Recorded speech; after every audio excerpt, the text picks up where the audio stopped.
চলো আজ একটি নতুন রেসিপি বানানো যাক। আজ বানাবো আমি এঁচোড় দিয়ে মাংস। তাই আমি এখানে নিয়ে নিয়েছি একটা বড় সাইজের এঁচোড়, আর নিয়েছি একটা বড় টমেটো, দুটো বড় পেঁয়াজ, আর আদা আর রসুন। এরপর আমি শিলে আদা, রসুন আর কাঁচা লঙ্কা একসাথে পেস্ট করে নেব। এরপর এঁচোড়টাকে আমি এইভাবে কেটে নিয়েছি। তারপর নিয়েছি চিকেন,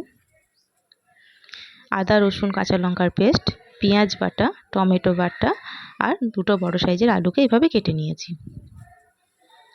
এরপর কেটে রাখা এঁচোড়কে আমি নুন আর হলুদ দিয়ে একটু সেদ্ধ করে নেব। আপনারা চাইলে কড়াইয়েও সেদ্ধ করতে পারেন, তবে বেশি সেদ্ধ করার প্রয়োজন নেই, 80% সেদ্ধ করে নিতে হবে।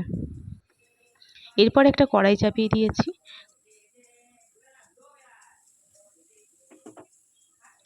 কড়াইয়ের মধ্যে এবার আমি কিছুটা সাদা তেল নেব।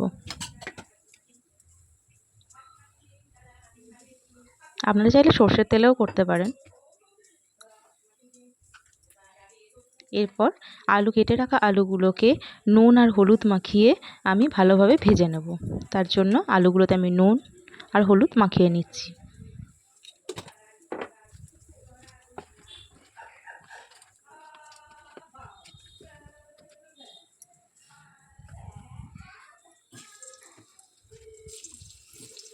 আস্তে আস্তে সমস্ত আলুগুলোকে তেলের মধ্যে এরকম দিয়ে ভালোভাবে লাল লাল করে ভেজে নেব।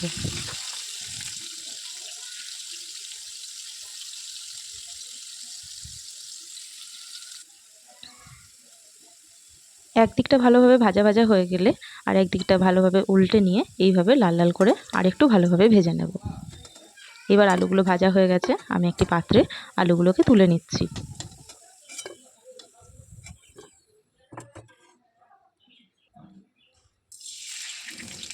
এরপর আমি একটু তেলের মধ্যে চিনি দিয়ে নেব।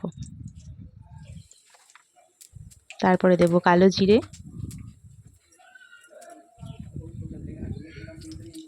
গোটা শুকনো লঙ্কা,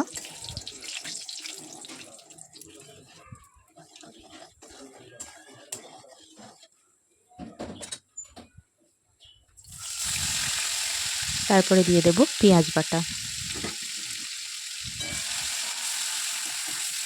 এরপর ভালোভাবে নাড়াচাড়া করে এটাকে বেশি হাই হিটে দেবেন না, লো থেকে মিডিয়াম হিটের মধ্যে দিয়েই ভালোভাবে পেঁয়াজটাকে ভাজা ভাজা করে নিতে হবে।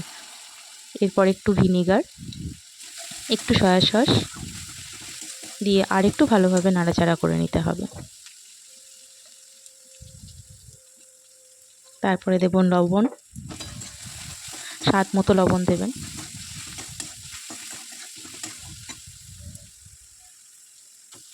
এরপরে দেব আদা রসুন আর কাঁচা লঙ্কা যে পেস্টটা তৈরি করে রেখেছিলাম সেই পেস্টটা দিয়ে ভালোভাবে কষিয়ে নিতে হবে।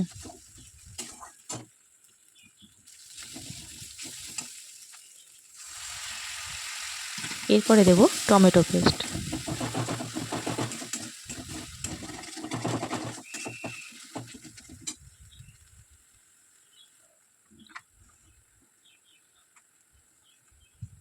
এরপরে দেব লঙ্কা গুঁড়ো, ধনে গুঁড়ো, জিরে গুঁড়ো আর দেব হলুদ দিয়ে আবারও ভালো করে নাড়াচাড়া করে ভালোভাবে মশলাটিকে কষিয়ে নিতে হবে। মশলাটিকে ততক্ষণ পর্যন্ত কষাবো যতক্ষণ পর্যন্ত না মশলা থেকে ভালোভাবে তেল বেরিয়ে আসে।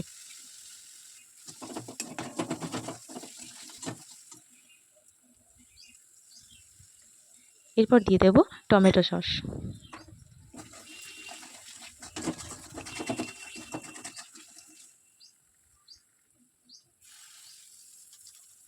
তারপরে দিয়ে দেব কালারের জন্য একটু কাশ্মীরি লাল লঙ্কা গুঁড়ো।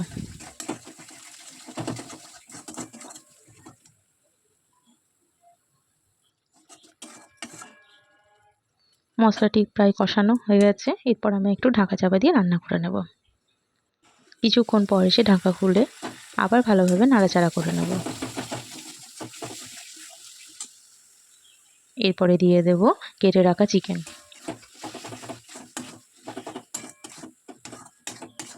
মাংসগুলোকে আমি এইভাবে ছোটো ছোটো পিস করে নিয়েছি যাতে মাংসগুলো তাড়াতাড়ি সেদ্ধ হয়ে যায়। এরপরে দিয়ে দেব ভেজে রাখা আলু। আলু আর মাংস ভালোভাবে মিশিয়ে নিয়ে মশলার সাথে কষিয়ে নিতে হবে।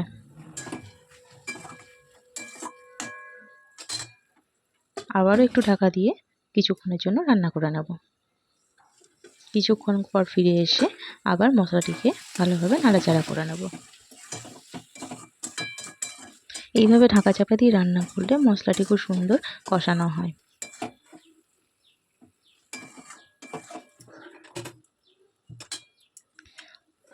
এরপরে আবারও ঢাকা দিয়ে দেব। কিছুক্ষণ পর দেখুন মশলা থেকে কত সুন্দর তেল বেরিয়ে গেছে, আর আলু আর মাংসগুলো প্রায় অনেকটাই সেদ্ধ হয়ে গেছে। এরপরে দিয়ে দেব সেদ্ধ করে রাখা এঁচোড়। সেদ্ধ করে রাখা এঁচোড় মাংস আলুর সাথে ভালোভাবে কষিয়ে নেব।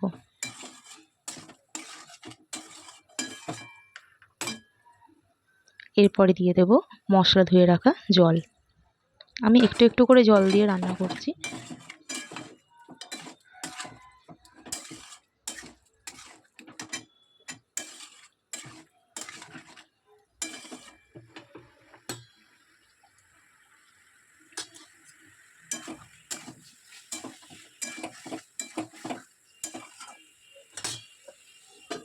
এরপর আবারও ঢাকা দিয়ে দেব।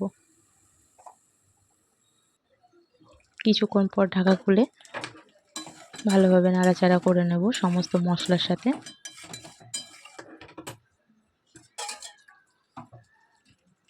এরপরে বাকি যে জলটা ছিল সেই জলটা সবটাই দিয়ে দেব।